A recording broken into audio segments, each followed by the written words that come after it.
ఇది మానవ మెదడు. ఆధునిక న్యూరోసైన్స్ అంచనాల ప్రకారం మానవ మెదడులో సుమారు 2.5 మిలియన్ గిగాబైట్లు సమాచారాన్ని నిల్వ చేయగల సామర్థ్యం ఉంది. ఇది ఇంకా ఎక్కువ కూడా కావచ్చు. ఇప్పటి వరకు మానవ మెదడు యొక్క 2.5 పెటాబైట్స్ మెమరీకి సమానమైన ఏ డివైస్ కూడా తయారు కాలేదు.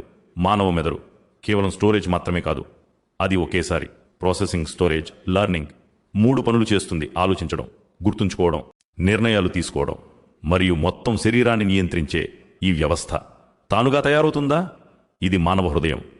హృదయం రోజుకు సుమారు 7,000 నుంచి 7,500 లీటర్లు, అంటే 1,800 నుంచి 2,000 గ్యాలన్లు రక్తాన్ని ఆగకుండా పంపు చేస్తుంది. ఒక క్షణం కూడా ఇది ఆగిపోతే జీవితం ముగిసినట్లే.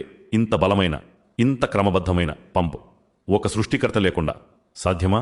ఇది మానవ కన్ను. ఆధునిక శాస్త్ర అంచనాల ప్రకారం ఇది సుమారు 576 మెగాపిక్సెల్స్కు సమానమైన దృశ్య సమాచారాన్ని మెదడుకు పంపుతుంది. కన్ను కేవలం చిత్రాన్ని చూడదు, కాంతి, రంగు, చలనం, లోతును కూడా క్షణాల్లో గుర్తిస్తుంది. మనిషి వేలాది కెమెరాలు తయారు చేశాడు, కానీ ఈ రోజు వరకు చూసేసరికి అర్థం చేసుకునే కన్నును తయారు చేయలేకపోయాడు. ఇది మానవ ఎముకల నిర్మాణం.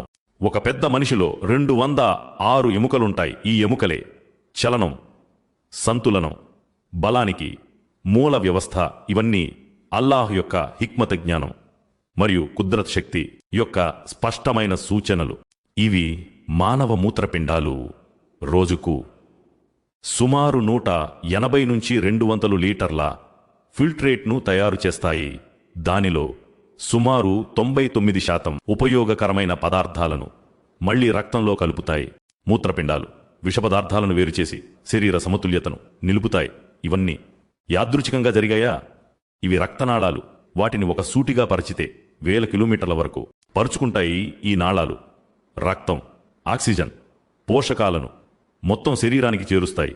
ఆలోచించండి, ఈ అన్ని అనుగ్రహాలు నిశ్శబ్దంగా తమ పనిని చేస్తున్నాయి. ఫిర్యాదు లేదు, అలసట లేదు, డిమాండ్ లేదు. కానీ మనిషి మరిచిపోతాడు ఒకరోజు ఈ అమానతు గురించి ప్రశ్నించబడతానని. అందుకే ఖురాన్ మనిషిని పదే పదే ఈ ప్రశ్న వేస్తుంది.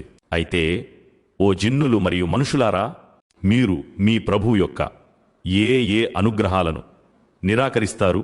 సూరహ్ అర్-రహ్మాన్ 13. ఈ ప్రశ్న కేవలం చదవడానికి కాదు, ఈ ప్రశ్న ఆలోచించడానికి, ఈ ప్రశ్న మేల్కొనడానికి.